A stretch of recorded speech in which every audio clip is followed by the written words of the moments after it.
O título dessa mensagem, o título é Os Mistérios do Reino de Deus, o mistério do Reino dos Céus, melhor dizendo, corrigindo. Os mistérios do Reino dos Céus, amém? Glória a Deus. Abra sua Bíblia comigo no Evangelho de Mateus, no capítulo 13. Evangelho de Mateus, capítulo 13, versículos 1 ao 23.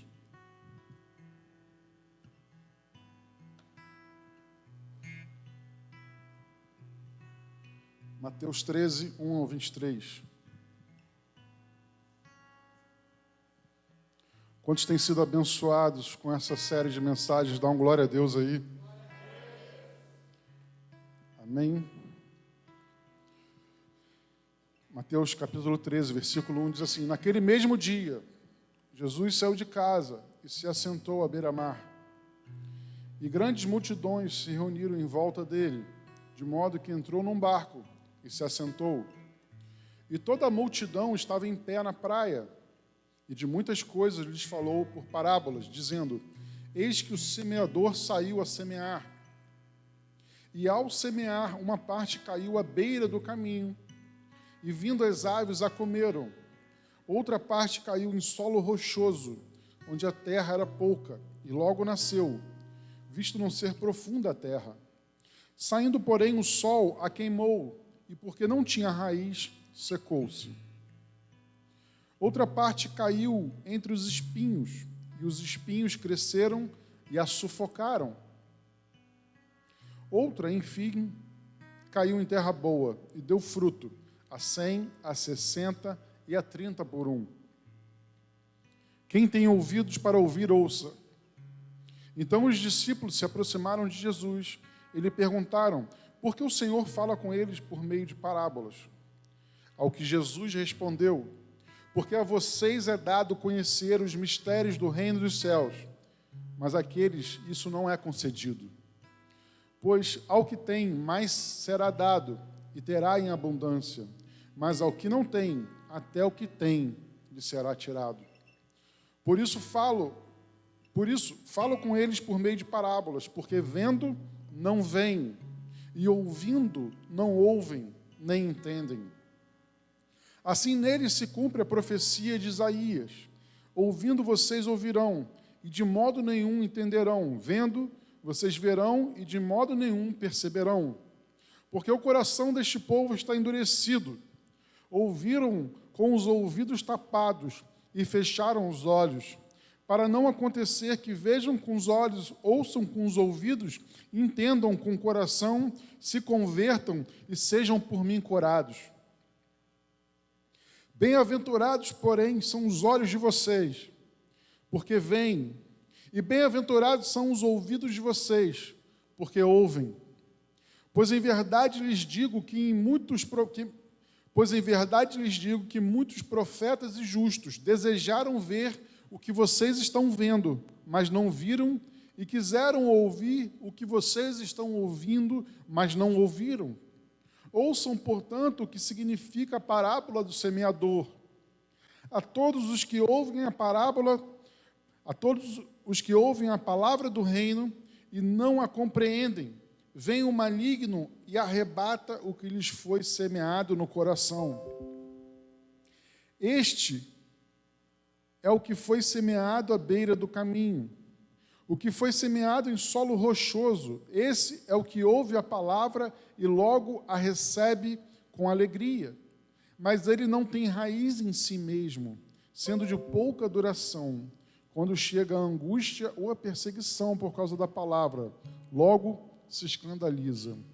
O que foi semeado entre os espinhos é o que ouve a palavra, porém as preocupações deste mundo e a fascinação das riquezas sufocam a palavra e ela fica infrutífera. Mas o que foi semeado em boa terra é o que ouve a palavra e a compreende. Este frutifica e produz a 100, a 60 e a 30 por um. Aleluia. Você pode dar um glória a Deus. Vamos orar ao Senhor. Senhor, muito obrigado, meu Pai, pela sua palavra, Senhor. Nós clamamos nessa noite pelo espírito de revelação e de sabedoria, Pai. Como diz a sua própria palavra, Senhor, nos dá a graça. Abre, Senhor, os nossos ouvidos espirituais nessa noite, os nossos olhos espirituais, Senhor, para que nós possamos compreender, Senhor, na profundidade, na largura, Senhor, no comprimento, em toda a dimensão daquilo que o Senhor deseja realizar em nós e através de nós nessa noite, Pai. E nós intercedemos, Senhor, por um tempo de edificação, um tempo de crescimento nas Escrituras, Pai. Essa é a nossa oração, em nome de Jesus, e toda a igreja diz: irmãos, antes de nós meditarmos propriamente na parábola dessa noite, nós precisamos entender um pouco do contexto, um pouco do que estava acontecendo nesse momento na vida do ministério de Jesus. E para isso nós precisamos entender também algumas características do Evangelho de Mateus. Nós sabemos que nós temos quantos evangelhos? Quem falou 4?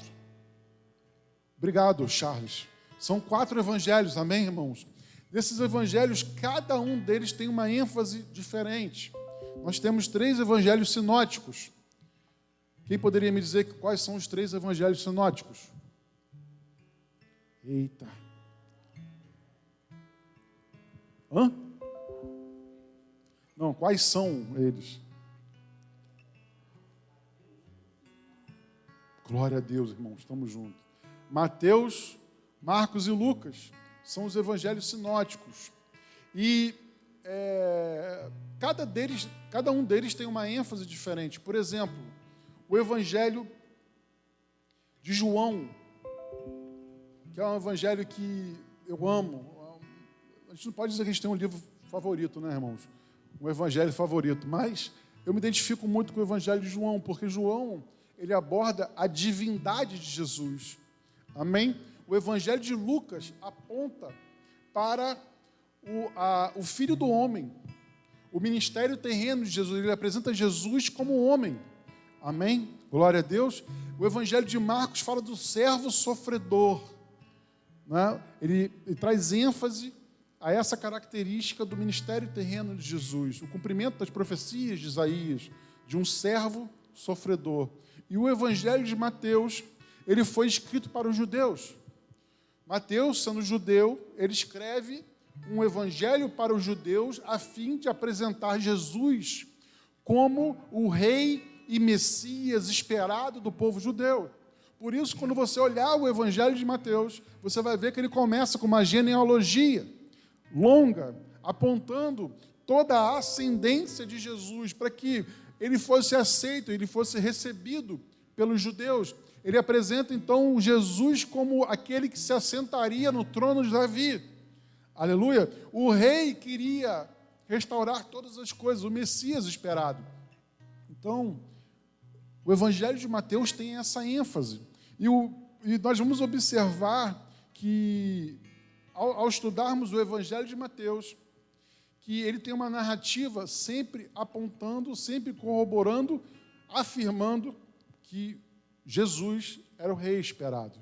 Ele vai falar a respeito dos magos, ele vai falar a respeito do ministério de João Batista, que apontava para Jesus, ele vai falar sobre o Sermão da Montanha, que abrange muitos aspectos espirituais, princípios e fundamentos espirituais que iriam se cumprir naquele momento, através do ministério terreno de Jesus, e aspectos que ainda iriam se cumprir no milênio. Então, toda uma narrativa é construída para apontar Jesus como o rei verdadeiro dos judeus. Aleluia? Estamos juntos? E depois desse momento, quando nós começamos a perceber que o ministério de Jesus cresce em popularidade, ele também cresce em oposição. Os fariseus começam a perseguir Jesus agora de uma maneira muito aberta, de uma maneira muito velada. Em um determinado momento, Jesus, nós podemos ver no capítulo 12 de Mateus, que Jesus é acusado de expulsar demônios por Beelzebul. Olha que ponto chegou a loucura dos fariseus ao dizer que Jesus estava possesso de demônios. Esse era o nível de oposição, esse era o nível de retaliação que Jesus estava sofrendo através dos fariseus. Mas vamos entender aqui que agora, no capítulo 13, Jesus inaugura um novo modelo de ensino. Ele muda a sua maneira de pregar o Evangelho, ele muda a sua maneira de relatar e ensinar as verdades eternas de Deus usando parábolas. Aleluia! E, irmãos, é fascinante nós vermos que Jesus usa as parábolas de maneira intencional para esconder verdades espirituais daqueles que não estavam aptos para ouvi-las, mas ao mesmo tempo revelar aqueles que eram do seu Pai, aqueles que eram chamados para o seu reino. Imagina uma multidão, irmãos, como a Bíblia relata que ele estava ensinando uma multidão na praia. E dentro daquela multidão havia todo tipo de perfil. Haviam fariseus que haviam sido chamados por Deus para o reino, embora fossem minoria. Haviam toda sorte de pessoas reunidas ali. E ele agora estava usando uma linguagem diferente para comunicar o Evangelho. E entenda isso nessa noite, o reino de Deus tem uma linguagem própria. Aleluia, Deus tem uma maneira de se comunicar com seus filhos. Deus tem uma linguagem para se fazer entendido por todo aquele que nele crê, por todo aquele que olha para ele e contempla a face de Jesus como o Senhor e Salvador da sua vida. Deus tem uma maneira especial de se revelar a cada um dos seus filhos. Então, ele estava falando a mesma coisa para todos, mas nem todos percebiam o que ele estava falando. Agora, pare para pensar no grau de excelência, de sabedoria e de revelação que Jesus caminhou nessa terra, irmãos. Para que ele pudesse se comunicar, falando a mesma coisa para o mesmo público e tendo entendimentos completamente diferentes. Uau, eu diria uau, irmãos, isso é incrível, porque nós precisamos entender que Jesus também tinha um ministério de mestre. Estamos juntos, Nixon. Glória a Deus. Mestre. Agora, ele não era um mestre, e a palavra de Deus revela que quem ouvia Jesus ficava admirado, porque ele não ensinava como os escribas, mas ele ensinava com autoridade. Então, Jesus, irmãos, pare para pensar nesse entendimento, de que quando Jesus andava pelas praias da Galileia, não era apenas um homem andando, era a palavra viva de Deus se revelando à humanidade. Aleluia! Então, quem ouvia Jesus não ficava indiferente. E agora ele inaugura essa nova metodologia de ensino, qual nós vemos as parábolas. Por quê? Para que vendo não vejam e ouvindo não ouçam. Então, Jesus, ele adota essa abordagem no seu ministério terreno para que ele pudesse continuar alimentando as ovelhas do seu rebanho e, ao mesmo tempo, traçando uma linha aonde ele não poderia ser acusado pelos fariseus de blasfêmia, de pregar heresias, de pregar uma nova doutrina. Então, Jesus, com a sabedoria, Jesus era cheio do Espírito Santo de Deus, amém, irmãos? Os 7 Espíritos de Deus repousavam sobre Jesus. Então, Jesus podia facilmente sair das armadilhas que os fariseus estavam propondo para ele, para que tivessem alguma coisa de o acusar.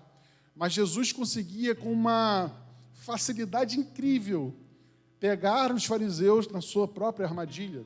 Nós vemos quando o fariseu vai tentar Jesus com uma moeda, perguntando se era lícito pagar tributo a César. Né? Aquilo era uma armadilha, para que ele dissesse, não, não é. Ou se dissesse que também fosse ser rejeitado pelos judeus. Então, ele, usando de uma sabedoria incrível, ele diz assim, de quem é a esfinge, de quem é a face na moeda? Obrigado. De César. Então, ele completa dizendo, então, dê a César o que é de César e a Deus o que é de Deus. E o fariseu tem que se retirar, irmãos. Porque ninguém era capaz de confundir Jesus. Mas Jesus também faz isso, ensina em parábolas para que se cumprisse a Escritura que nós acabamos de ler. a profecia de Isaías a respeito do ministério dele. Então, irmãos, eu acho isso absolutamente fascinante. Eu acho isso algo incrível, que Jesus tivesse essa capacidade, mas como eu disse, para alguém, talvez fosse difícil para mim e para você, mas não para a palavra da vida, não para o Alfa e para o Ômega, não para o leão da tribo de Judá, não para o Messias, não para o Senhor Jesus. Então, irmãos, ele começa a discorrer a respeito de realidades espirituais. E agora você vai entender algo também que é bastante interessante. As parábolas, irmãos, elas eram ensinadas a todos.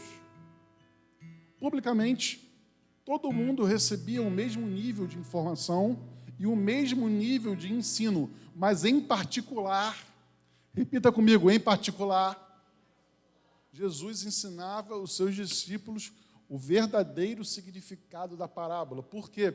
Toda parábola tem uma informação-chave. Toda parábola tem uma informação-chave. Aqui, ele apresenta uma parábola do semeador. E ele se revela ele revela a semente como a palavra de Deus. Amém? Então, a semente é a palavra de Deus. Mas vamos supor que alguém pudesse dizer que a semente é o amor. Alteraria completamente o sentido daquela história. Ou se ele dissesse que a semente é o perdão, por exemplo, alteraria completamente o sentido da história. Mas Jesus, em particular, explicava aos seus discípulos o real significado das parábolas.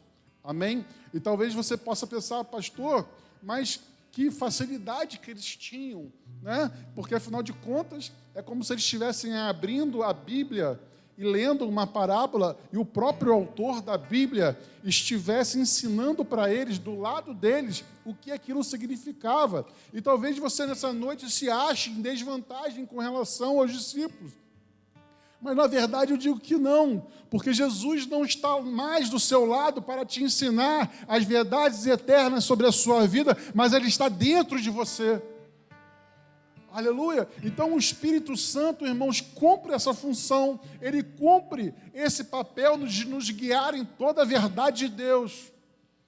Aleluia! Então, irmãos, deixa eu dizer uma coisa para vocês e reforçar aquilo que está escrito na palavra, de que muitos olhos desejaram ver o que vocês estão vendo, e muitos ouvidos desejaram ouvir o que vocês estão ouvindo, mas não ouviram. Então, nós precisamos entender que nós fazemos parte, irmãos, de uma geração privilegiada diante de Deus. Por quê? Porque nós temos a palavra de Deus, irmãos. Nós não temos uma parte das Escrituras, nós temos a total revelação da palavra de Deus. Glória a Deus por isso. Nós não apenas temos a palavra de Deus, mas também temos o Espírito de Deus que habita em nós para nos ajudar a discernir a boa, perfeita e agradável vontade de Deus sobre as nossas vidas. Aleluia! Então, irmãos, em tudo somos privilegiados. Em tudo somos privilegiados. Por quê? Porque além dessas coisas todas, Ele ainda nos capacitou com dons espirituais. Porque além da palavra, além do Espírito, você ainda pode ser abençoado com o dom da fé. Aleluia! Você pode ser abençoado com o dom da cura. Você pode ser abençoado com a palavra de conhecimento, o dom de profecia, o de falar em línguas estranhas. Enfim, irmãos, nós fazemos parte de uma geração privilegiada por Deus. Você pode se alegrar em espírito nessa noite por causa disso? Porque muitos olhos desejaram ver o que vocês estão vendo, ouvir o que vocês estão ouvindo, mas não ouviram. Mas nós fazemos parte de uma geração privilegiada. Então, irmãos, Jesus continua o seu novo método de ensino naquela altura, do capítulo 13 de Mateus. E nós precisamos entender que Jesus tinha o seu ministério público, aquilo que ele ensinava diante dos homens, diante das multidões, diante de todo o povo e aquilo que ele ensinava aos seus discípulos, em particular, no privado. E nós caminhamos nessa mensagem, irmãos, com o entendimento de que Jesus, ao relatar a parábola do semeador, ele está falando de alguns perfis. Amém? Vamos ler o texto novamente, rapidamente. No que ele diz, a partir do versículo 18. Ouçam, portanto, o que significa a parábola do semeador. A todos os que ouvem a palavra do reino e não a compreendem, vem um maligno e arrebata o que lhes foi semeado no coração. Esse é o que foi semeado à beira do caminho. E o que foi semeado em solo rochoso, esse é o que ouve a palavra e logo a recebe com alegria. Mas ele não tem raiz em si mesmo, sendo de pouca duração. Quando chega a angústia ou perseguição por causa da palavra, logo se escandaliza. E o que foi semeado entre os espinhos é o que ouve a palavra, porém as preocupações deste mundo e a fascinação das riquezas sufocam a palavra e ela fica infrutífera. Mas o que foi semeado em boa terra é o que ouve a palavra e a compreende. Este frutifica e produz a 100, 60 e 30 por 1. Aí talvez você possa perguntar, pastor, de tantas parábolas que existem na Bíblia, você escolheu uma parábola que é explicada pelo próprio Jesus. Isso não vai tornar, talvez, a mensagem um pouco mais rasa, não vai tornar a mensagem um pouco mais limitada, afinal de contas, Jesus já explicou o que ela significa. Mas eu digo para vocês que não, irmãos, porque nós vamos entender algumas realidades espirituais associadas a essa parábola. Primeiro, eu gostaria de meditar com vocês que ele está falando a respeito de 4 tipos de solos. Repita comigo, 4 tipos de solos. Então, nós temos o primeiro, que significa aqueles que caíram à beira do caminho. E antes de avançar nessa reflexão, eu queria só dizer para vocês que enquanto eu meditava nessa mensagem, escrevia esse esboço, algumas coisas vieram no meu espírito. A primeira delas é que a mesma semente foi semeada. A mesma semente foi semeada, irmãos. Sobre maus, sobre justos, sobre injustos, sobre bons, sobre aqueles que creem, sobre aqueles que não creem, sobre aqueles que amam e sobre aqueles que não amam. A mesma semente foi liberada sobre toda a terra. Isso, o que significa isso? Significa, irmãos, uma abundante graça de Deus. Irmãos, enquanto nós estamos proclamando o Evangelho nessa igreja, nesse templo, nessa noite, o Evangelho está sendo proclamado nos hospitais, o Evangelho está sendo proclamado nas praças públicas, o Evangelho está sendo proclamado nos presídios, o Evangelho... Esse ano, irmãos, foi esse ano, acho que eu já estou até perdido, mas há pouco tempo atrás eu participei num culto do Palácio do Governo. O Evangelho está sendo pregado nos palácios do governo. Sabe, irmão, então a palavra está sendo liberada, a semente está sendo liberada indiscriminadamente, com a abundante graça de Deus, dando oportunidade para todo aquele que ouve se arrepender e voltar o seu coração ao Senhor, a tempo de alcançar a misericórdia. Aleluia! Eu não sei se isso alegra o seu coração, mas isso alegra o meu coração. Porque nós fomos plantados num país, irmãos, onde isso é permitido. Porque nem todo planeta, nem todos os países desse planeta você pode pregar o Evangelho com a liberdade que nós temos aqui. Aleluia! Então quero glorificar o Senhor, porque o Evangelho está sendo pregado em toda parte, irmãos. A semente está sendo semeada. Mas a igreja é perseguida, o esforço... A palavra de Deus está sendo pregada. Existem canais de televisão dedicados a espalhar a palavra de Deus em todo o mundo. Está sendo pregado na internet, está sendo pregado nos canais de televisão, está sendo pregado no rádio. Deixa eu dizer uma coisa para você, o semeador não parou de semear, aleluia, ele continua semeando a boa palavra de Deus. Aleluia.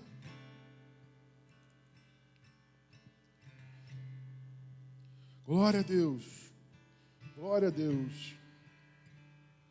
E ao semear, uma parte caiu à beira do caminho, e vindo as aves a comeram. Então, irmãos, nós vamos entender por que alguns perfis rejeitam a palavra da salvação. Nesse primeiro caso, e aqui nós podemos entender que você não deveria semear à beira do caminho. Amém? A beira do caminho não é um lugar para semear, porque a semente ela é valiosa, a semente ela é preciosa. Então, a beira do caminho, se nós olharmos rapidamente, parece um desperdício, parece uma coisa feita sem cuidado, mas na verdade é intencional, porque o semeador está semeando em todo lugar. Aleluia. Então, irmãos, à beira do caminho,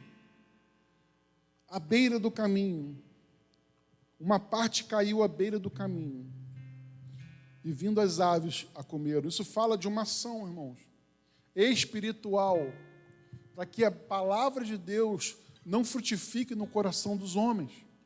A palavra de Deus diz que o príncipe desse mundo cegou o entendimento de muitos, para que eles não possam ver a glória de Deus. Então, o que nós estamos vendo aqui é uma ação. A árvore representa uma ação maligna para roubar aquilo que foi semeado no coração do homem. Amém? Glória a Deus. A outra parte caiu em solo rochoso, onde a terra era pouca, e logo nasceu, visto não ser profunda a terra. Isso fala de uma superfície rasa, irmãos.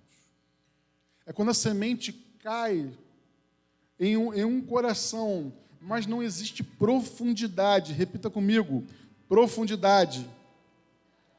Visto não ser profunda a terra, o problema aqui, irmãos, é que não tinha profundidade, e aquilo que não tem profundidade não cria.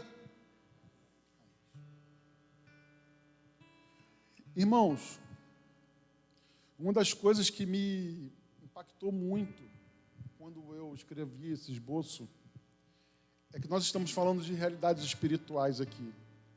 E quando nós falamos de realidades espirituais, talvez para algumas pessoas fique um tanto quanto relativo, fique um tanto quanto teórico. Mas para nós, irmãos, que estamos particularmente no ministério pastoral, essa é uma realidade muito profunda, muito real. Talvez uma das grandes lutas, uma das grandes tristezas do ministério pastoral, Edith, foi ver que em muitas vidas a boa palavra que foi plantada não frutificou, não prosperou, por diversos motivos. Eu vi, irmãos, ao longo do meu curto ministério pastoral, vidas escorrendo, como que escorrendo pelas minhas mãos, e assistindo, como que de camarote, a destruição de casamentos, a destruição de famílias, a desconstrução de famílias. Irmãos, que coisa terrível para um pastor. Famílias que você pastoreava, famílias que você acompanhava, que você cuidava, e de repente vem uma crise. E como que, repentinamente, tudo aquilo, meus irmãos, desmorona. Os filhos vão para o mundo, a esposa vai para um lado, o esposo vai para o outro lado. E quantas vidas também passaram por aqui, fugindo de uma ação maligna, fugindo de um ataque espiritual, e nós recebemos aqui, semeamos a boa palavra, discipulamos, batizamos, muitas vezes, e de repente, por causa do primeiro escândalo, foi um escândalo na igreja não, amém, irmãos? Mas para a primeira perseguição, a primeira prova, a primeira luta, falar, isso aqui não é para mim não, e vai embora, e vira as suas costas, não para a igreja, irmão, mas vira as costas para o próprio Senhor. Quantas vezes nós fomos confrontados com essas situações?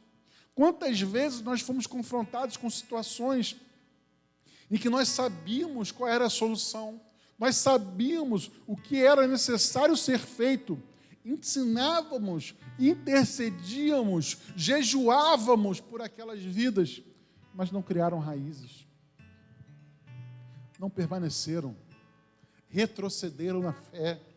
Irmãos, que coisa terrível. Que coisa terrível para um pastor, para uma pastora, que coisa terrível para uma igreja passar por essa situação. E eu tenho tido o privilégio, irmãos, de pastorear uma igreja muito abençoada.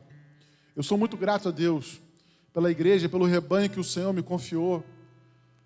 E eu, por muitas vezes, pessoas perguntam sobre crescimento da igreja. É verdade que a igreja não experimentou nenhum crescimento significativo, numérico, ao longo desse tempo. Mas, irmãos, deixa eu dizer uma coisa para vocês.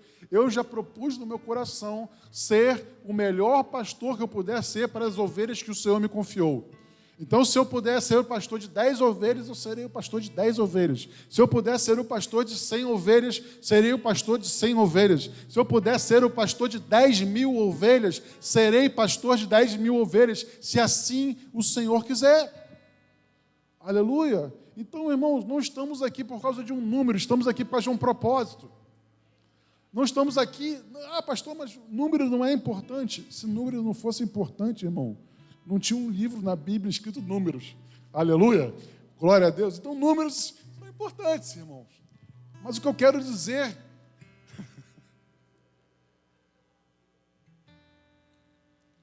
Vocês gostaram dessa? Aleluia. Quem sabe o Senhor me inspira para mais uma essa noite ainda. A verdade é que tem um livro na Bíblia escrito números. Mas, irmãos, eu já propus no meu coração ser o melhor pastor que eu puder ser para essa igreja. Com 5, com 10, com 1.000, com 5.000. Porque já não se trata mais, irmãos, de uma opção. Aleluia. Já não se trata mais de um desejo, se trata de um chamado. As pessoas que vêm me perguntar, pastor, estou sentindo, estou tintindo o chamado pastoral ardendo no meu coração. Eu falei, foge disso, irmão. Não, brincadeira. Eu encorajo os irmãos ao ministério, amém? Mas eu também sou verdadeiro.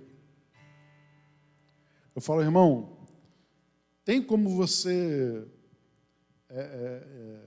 fazer outra coisa, não? Sabe? Porque...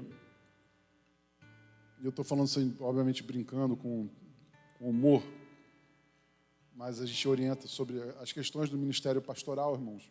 São questões muito sérias. Muito sérias.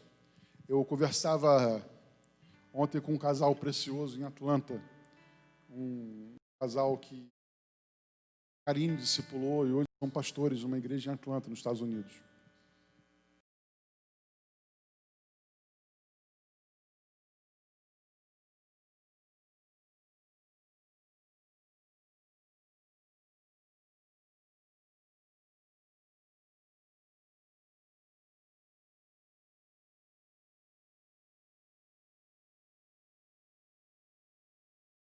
Pastor não tem como viver uma vida dupla. Ser uma pessoa no altar e ser uma pessoa fora dela. Porque tudo é muito público. Porque o apóstolo fala que a nossa vida foi feita como um espetáculo. Aleluia. Por quê? Porque é público. Então, não tem como disfarçar, irmãos, os dias maus, os dias bons. Vocês, quem conhece o pastor vai chegar e vai ver, pô, o pastor não está legal hoje. Por quê? Porque o dia mau chega para o pastor também, irmão. Vocês sabiam disso? Aleluia. Então, o que eu quero dizer com isso? Irmão, você está certo, você está convicto do seu chamado? Foi para isso que o Senhor te chamou? Foi. Então segura na mão de Deus e vai, irmão. Aleluia, segura, como é que é? Segura o cabo da nau. Solta. Ô, irmãos, é a versão nova, irmãos. Vocês estão soltando, a gente está falando para puxar. Pelo amor de Deus. 2020, irmãos. Aleluia. Esse pessoal que vive no passado, Nixon. Glória a Deus. Mas, então, irmãos, é um chamado lindo, é maravilhoso, vai te dar alegrias tremendas, vai te dar um senso de realização em Deus, que nada na vida vai dar, porém, vem com a carga de sofrimento, vem com uma carga de dor, vem com uma carga... O Cote fala que as vidas que nós não conseguimos ajudar são a nossa cruz. É aquilo que a gente precisa carregar. Então, irmãos, eu quero falar de coisas espirituais nessa noite, dizer que essa realidade do semeador, a parábola do semeador, está diante dos nossos olhos todos os dias. Quando nós estamos evangelizando, quando nós estamos discipulando, quando nós estamos compartilhando o evangelho na expectativa de que essa semente, irmãos, venha cair em uma terra boa. Aleluia!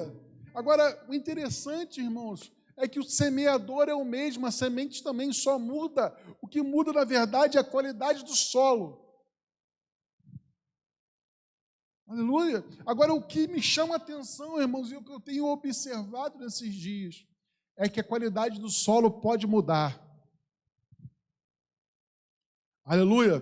Talvez, hoje, você que está me assistindo, a sua vida esteja rodeada de espinhos. Talvez, hoje, o seu coração esteja mais apegado às coisas do mundo, mais às coisas de Deus. Mas eu quero profetizar o dia em que a semente que foi plantada na sua vida, ela vai começar a frutificar para a glória de Deus e vai trazer frutos, vai manifestar frutos a 100, a 60 e a 30, para a glória de Deus. Aleluia! Então, irmãos, é isso. A parábola do semeador fala de uma realidade espiritual daqueles que são tocados pela palavra, daqueles que são tocados pela palavra da vida, e quem é tocado pela palavra da vida precisa dar uma resposta ao Evangelho. Irmãos, nós estamos falando de questões de vida e de morte nessa noite, porque as pessoas às vezes minimizam o que significa negar a palavra, o que significa negar a Jesus, o que significa virar as costas para o Evangelho.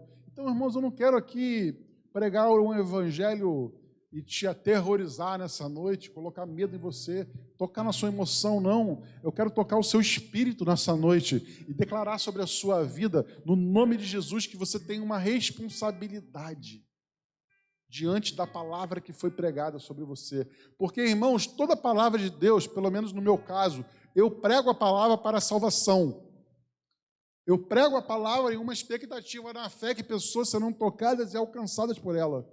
Mas o que é curioso, irmãos, é interessante também entender que essa mesma palavra que foi pregada para a sua salvação, ela será usada para a sua condenação. Porque você não terá desculpa diante de Deus, porque você ouviu o Evangelho da graça. O Evangelho da graça foi pregado para você e você o recusou. Então, essa é uma realidade espiritual profunda. A palavra que é pregada para a salvação, no dia do juízo, será usada para a condenação. Então, irmão, eu não sei se isso traz temor ao seu coração, traz temor ao meu. Aleluia. Então, irmãos, avançando aqui na mensagem, o que foi semeado entre os espinhos é o que ouve a palavra. Porém, as preocupações desse mundo e a fascinação das riquezas sufocam a palavra e ficam infrutíferas. Quantas vidas, irmãos, estiveram diante de mim, foram pastoreadas, discipuladas por nós pessoalmente. Investimos tempo, dobramos nossos joelhos diante de Deus por essas vidas. Os irmãos aqui conhecem a história das vidas que passaram pela igreja e algumas foram sinceras o suficiente para dizer: pastor, eu acho a igreja legal, acho um ambiente legal, porém eu gosto demais da noite, eu gosto demais das minhas amizades que me levam para esses caminhos, então eu não estou disposto ou disposta a abrir mão disso. Eu acho isso até um viés de hombridade, a pessoa ser sincera, né? Mas é triste, irmão. É triste. Então, essa é uma realidade espiritual muito real diante de nós. E existe também aqueles que foram semeados em boa terra. Agora, reflita comigo, irmãos, que nós temos 3 perfis de terra infrutífera. E nós temos um perfil de terra boa. Já pararam para pensar nisso? Então nós estamos pregando o Evangelho, nós estamos anunciando a salvação de Deus, nós estamos fazendo todas essas coisas, mas o fato é, irmãos, que nem todos vão receber. Aleluia! Nem todos vão receber a palavra de Deus com alegria. Nem todos vão se inclinar, ou vão inclinar seus corações ao Senhor. Isso é um fato, isso é uma realidade. Mas nem por isso, irmãos, vamos deixar de clamar, nem por isso vamos deixar de pregar, nem por isso vamos deixar de cumprir nossa missão como igreja, de iluminar o mundo e salgar a terra. Aleluia! Vamos continuar na nossa missão, irmãos, até que o Senhor nos chame. Aleluia! Então, o ponto que eu quero chegar com vocês aqui, agora que nós meditamos a respeito desses 4 tipos de solo, e lembrando que o solo bom é o solo que frutifica. Aleluia! Significa que você pode estar numa igreja, você pode frequentar uma igreja, você pode ser a 3ª ou 4ª geração de pastores na sua família, você pode ter uma história dentro de uma denominação ou fora dela, você pode ser um obreiro, você pode ser um missionário, você pode ser o que for, irmãos, mas se não tiver fruto, você está enganando a você mesmo. Aleluia! Pelos frutos os conhecereis. Então, irmãos, o que distingue um discípulo da multidão não é o quanto que ele conhece de Jesus, não é o quanto que ele ouviu de Jesus, não é quantas vezes ele leu a Bíblia, mas se ele dá fruto ou não. Glória a Deus! Então, pastor, o que significa dar fruto? Eu costumo distinguir 2 tipos de fruto: o fruto interno ou interior e o fruto exterior. O que significa o fruto interno? Ou fruto significa o fruto do Espírito na sua vida. Aleluia! O que é isso, pastor? O fruto, não são frutos, amém, irmãos? A Bíblia diz: o fruto do Espírito é, né? Mansidão, domínio próprio, paz, longanimidade, benignidade, né? Toda aquela lista que nós já conhecemos. E o fruto exterior? São os seus atos de justiça. É o seu testemunho diante dos homens. É a capacidade que você buscou em Deus de manifestar o Senhor para aqueles que não conhecem, também através das suas ações. O seu estilo de vida diz mais a respeito de quem você é em Deus do que o seu histórico religioso, né? Do que a sua aparência piedosa. Conheci pessoas que tinham uma aparência piedosa. Sabe o que é uma aparência piedosa? Quem sabe o que é uma aparência piedosa? É aquela pessoa que se veste de crente. Crente tem roupa? Tem. Crente tem roupa, irmão. Vocês jovens aqui fazem parte de uma geração que não sabe disso. Mas o fato é que crente, né? Eu não vou nem entrar no mérito, irmão, das roupas, amém? Eu não estou aqui como consultor de moda hoje. Porém, eu quero dar graças a Deus, que Deus tem aperfeiçoado todas as coisas, né, irmão? Mas, o que eu quero dizer com isso? Nos relacionávamos com pessoas que aparentavam uma vida religiosa, aparentavam ser pessoas piedosas, mas o interior delas não condizia com o exterior. Então eu creio, irmãos, às vezes muito mais em uma pessoa que não tem uma aparência piedosa, mas tem um coração sincero, tem um coração ensinável.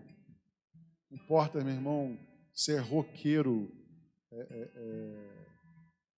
se é piloto de motocicleta, se é o que for, irmãos. Porque para Deus não está olhando a aparência, amém, irmãos? Deus está olhando o coração. Então, se Deus está olhando para o coração, nós também precisamos ter a capacidade, como igreja, como filhos de Deus, para olhar para aquilo que o Senhor está olhando, para fazer aquilo que Ele está fazendo, para trazer ênfase àquilo que Ele dá ênfase. O grande problema da vida cristã nesses dias, irmãos, na vida da igreja, o maior desafio da igreja hoje, irmãos, não é crescer numericamente. O maior desafio da igreja hoje é ser uma igreja saudável. Uma igreja saudável vai crescer. Todo organismo saudável cresce. Mas o que você quer dizer com isso, pastor? A nossa ênfase precisa ser em ser uma igreja saudável, ser uma igreja equilibrada, ser uma igreja bíblica. Aleluia. E o crescimento, irmãos, o Senhor há de acrescentar vidas ao seu rebanho. Aleluia. Glória a Deus. Então, vamos caminhar nesse entendimento. Eu queria meditar com vocês a respeito de um fato bastante interessante. E quando Jesus começa a conversar com seus discípulos, ele fala algo assim. Deixa eu ver aqui o texto. Versículo 10. Então os discípulos se aproximaram de Jesus e lhe perguntaram: por que o Senhor fala com eles por meio de parábolas? Ao que Jesus respondeu: porque a vocês é dado conhecer os mistérios do reino dos céus, mas àqueles isso não é concedido. Pois ao que tem, mais será dado, e terá em abundância, mas ao que não tem, até o que tem lhe será tirado. Por isso falo com eles por meio de parábolas. Então Jesus está dizendo aqui que existe um perfil, o perfil que frutifica, é o perfil que é dado a conhecer os mistérios do reino dos céus. Aleluia! Então o que significa isso, irmão? Mistérios do reino dos céus. Alguém já parou para pensar nisso? Irmãos, mistério, terra. Do contexto bíblico, irmãos, não é um mistério, vamos dizer assim, que nós estamos acostumados a ver num filme. O filme é um filme de mistério, né? Porque ninguém sabe de nada, é um negócio confuso. Mas não, o que a Bíblia chama de mistério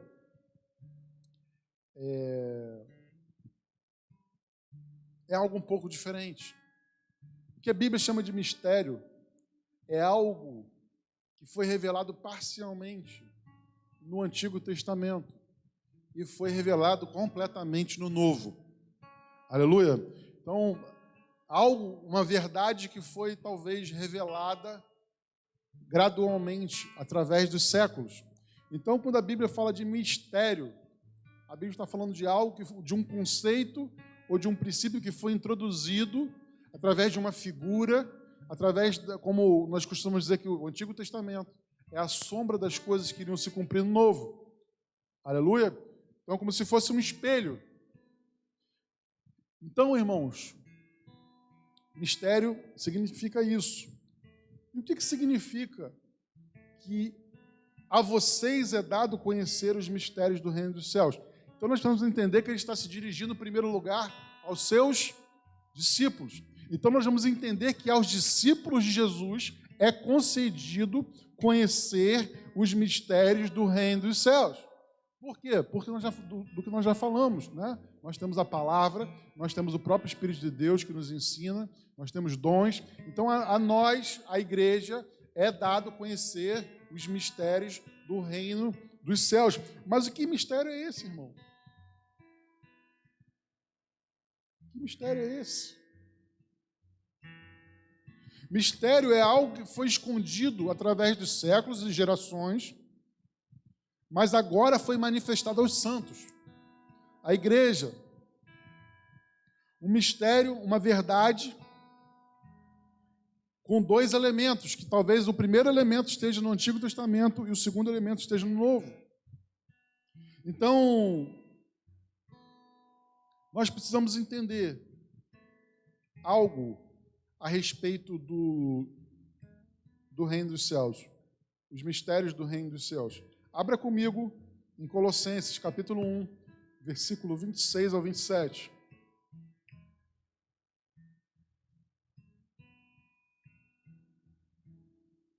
Perdão, abre primeiro em Hebreus, capítulo 1.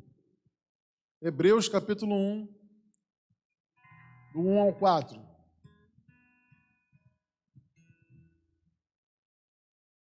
Havendo Deus antigamente falado muitas vezes e de muitas maneiras aos pais pelos profetas, a nós falou nesses últimos dias pelo Filho, a quem constituiu o herdeiro de tudo, por quem fez também o mundo, o qual, sendo o esplendor da sua glória e a expressa imagem da sua pessoa, e sustentando todas as coisas pela palavra do seu poder, havendo feito por si mesmo a purificação dos nossos pecados, assentou-se à destra da majestade nas alturas, feito tanto mais excelente do que os anjos, quanto herdou mais excelente nome que eles.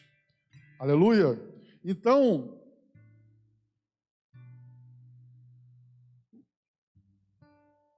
o qual, sendo o resplendor da sua glória e a expressa imagem da sua pessoa, e sustentando todas as coisas pela palavra do seu poder.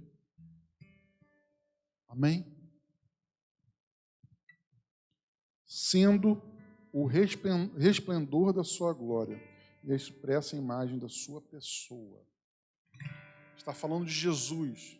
Algumas pessoas, quando nós estamos evangelizando, falam, porque se Deus existe, por que ele não vem aqui e se revela a nós? Então nós dizemos, ele já veio. Aleluia, ele veio 2000 anos atrás, estabeleceu aquilo que era o reino dos céus, para que todo aquele que nele crê não pereça, mas tenha a vida eterna. Aleluia, então essa obra de Jesus, promovendo salvação, sim, mas revelando o Pai que está nos céus, sendo a perfeita imagem do seu ser, da sua pessoa, a expressa imagem da sua pessoa. Então, se nós queremos conhecer o Pai, nós precisamos olhar para o Filho. Glória a Deus. Então, Jesus é a revelação perfeita do Pai. Glória a Deus. Agora vai em Colossenses 1, 26 e 27.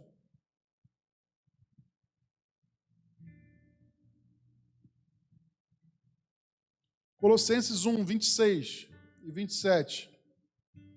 Diz assim, o mistério que esteve oculto desde todos os séculos e em todas as gerações, e que agora foi manifesto aos seus santos, aos quais Deus quis fazer conhecer quais são as riquezas da glória deste mistério entre os gentios, que é Cristo em vós, a esperança da glória.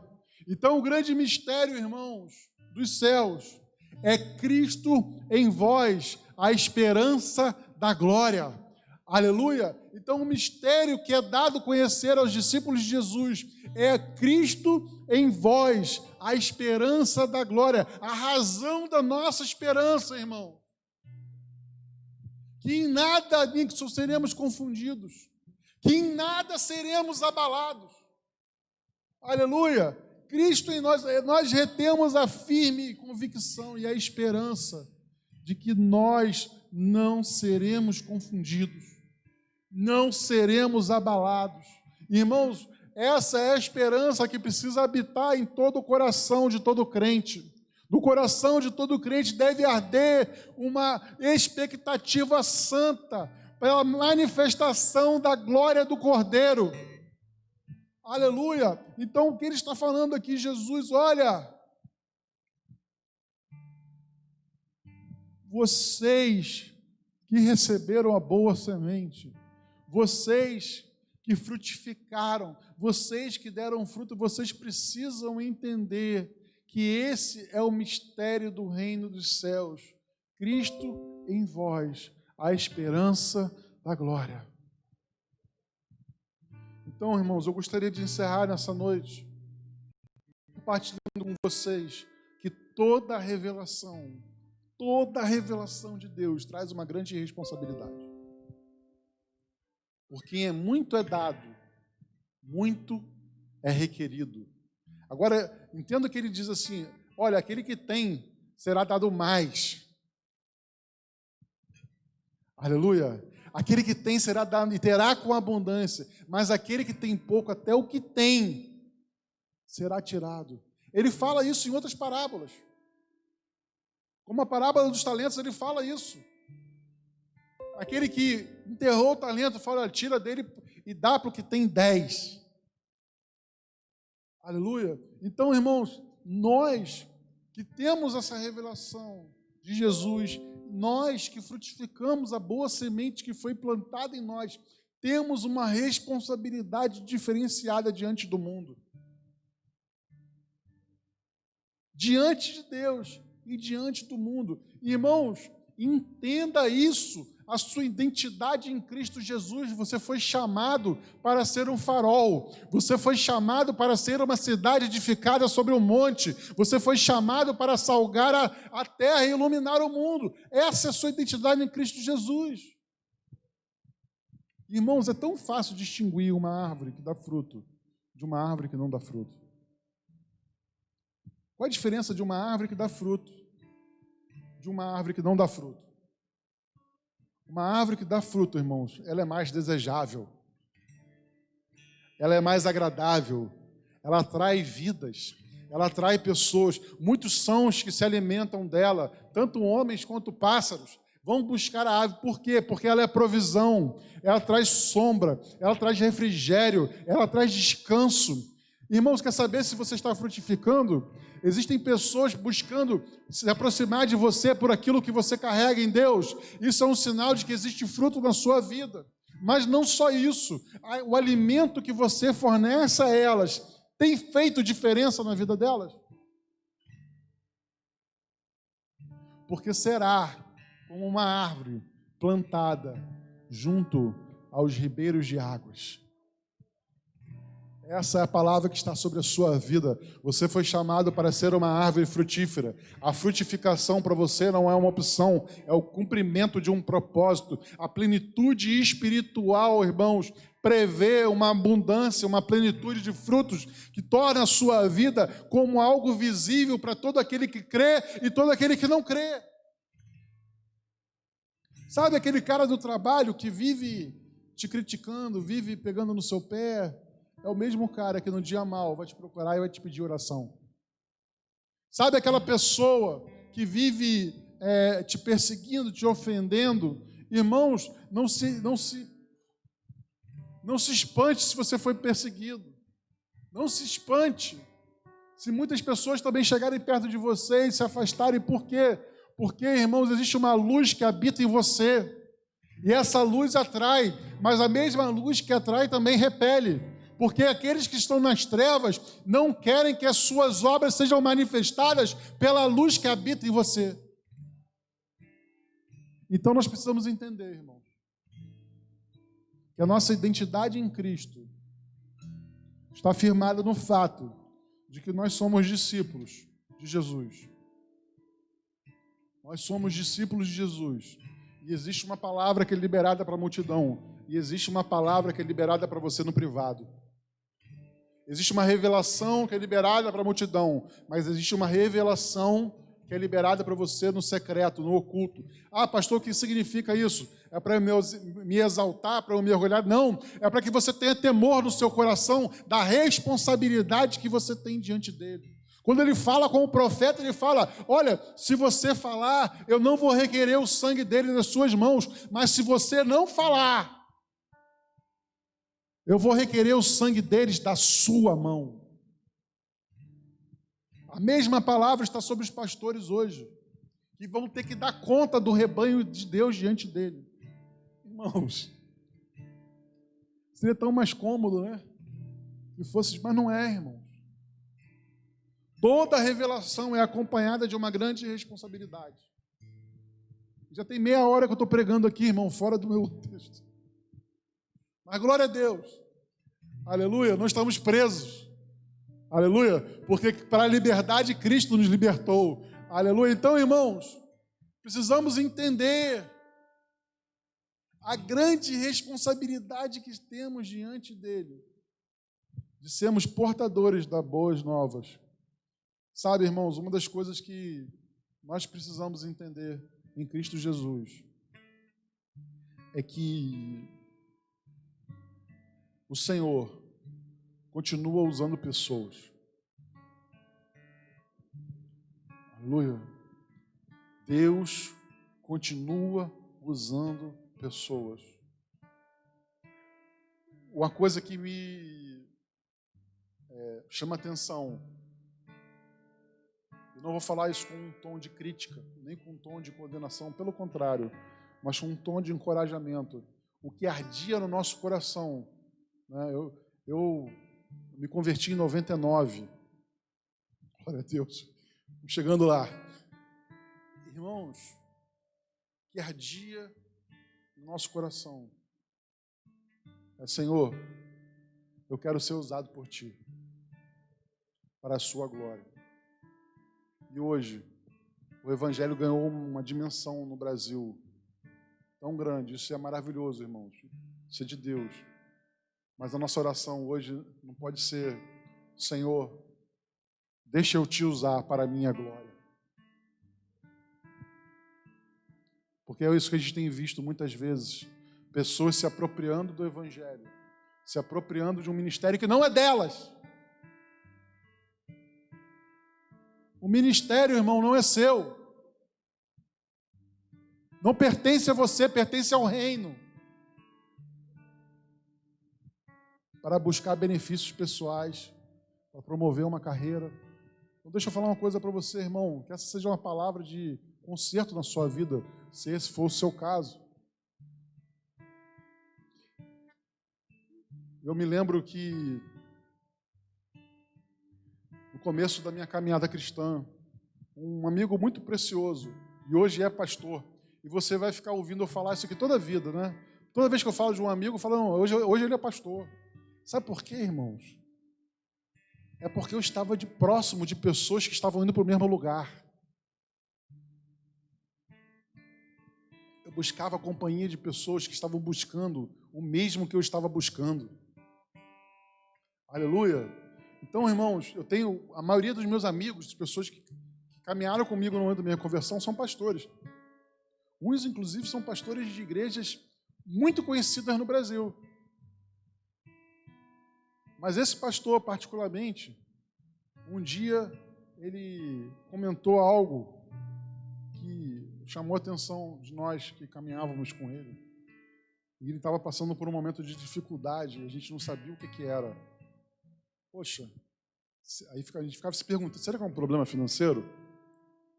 Querendo tocar no assunto com ele. Será que é um problema de saúde? Talvez um problema profissional. Não sabe o que está acontecendo com o irmão. E finalmente um dos nossos amigos, que também é pastor, chamou ele para conversar e falou: cara, o que está vendo? Você está diferente. Ele falou: cara, tem 15 dias que eu não ouço a voz de Jesus.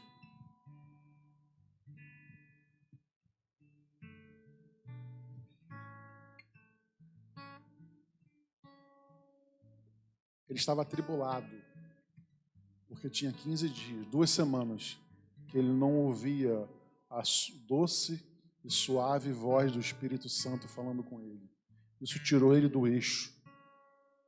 Ele ficou 15 dias sem entender o que estava acontecendo. Então, talvez você esteja me ouvindo através dessa transmissão, talvez você esteja aqui nessa noite e pensando tantas coisas que você pode precisar na sua vida. Eu não quero ignorar nem subestimar as suas necessidades, mas talvez tudo que você precisa nessa noite é pedir para o Senhor e dizer: Senhor, deixa eu ouvir a sua voz doce e suave falando comigo nessa noite. A voz que acalma meu coração, que transforma as minhas realidades, que me dá direção, que me traz paz. Porque o que distingue o discípulo da multidão é a capacidade de ouvir a voz de Jesus. Aleluia. Então, meu irmão, se você está ouvindo a voz de Jesus, você pode estar passando por provas, por adversidades, mas se você está ouvindo a voz de Jesus, você não está desesperado. Não está desesperado. Há luta, enfermidade, aflições, irmãos. Se você estiver ouvindo a voz do Senhor, a aflição não vai bater a sua porta, a angústia não vai bater a sua porta, a depressão não vai bater a sua porta. Se você estiver ouvindo a voz de Jesus, vai haver esperança no seu coração. Aleluia. Glória a Deus. Vamos ficar de pé. Eu gostaria de orar com vocês nessa hora.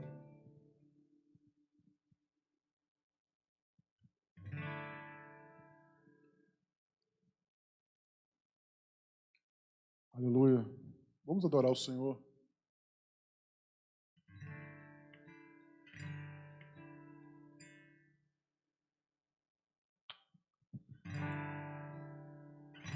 O esplendor da glória do Pai, a representação exata do seu ser.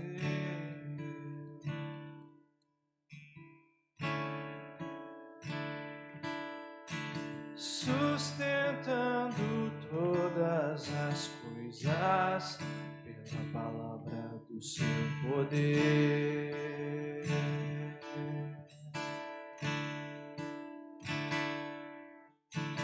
Ele é o resplendor da glória do Pai, a representação exata do seu ser.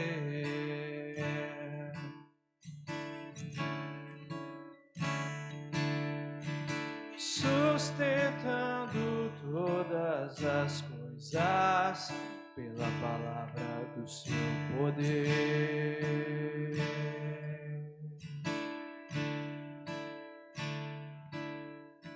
E havendo feito a purificação dos meus pecados,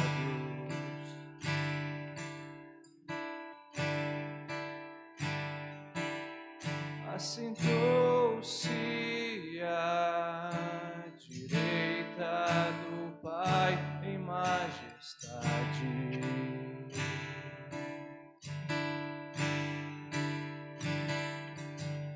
Essa é a verdade que move toda a terra para você.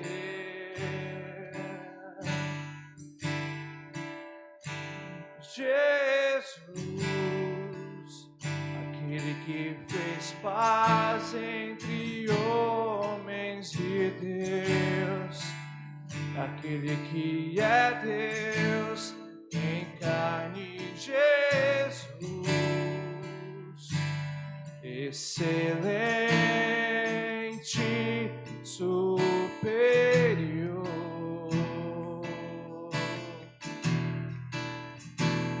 Jesus, aquele que fez paz entre homens e Deus, aquele que é Deus em carne, Jesus, excelente, superior.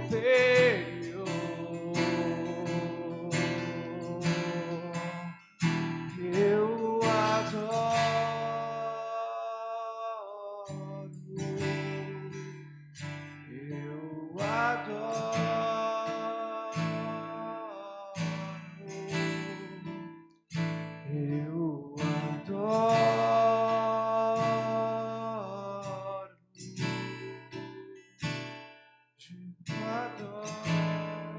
Aleluia.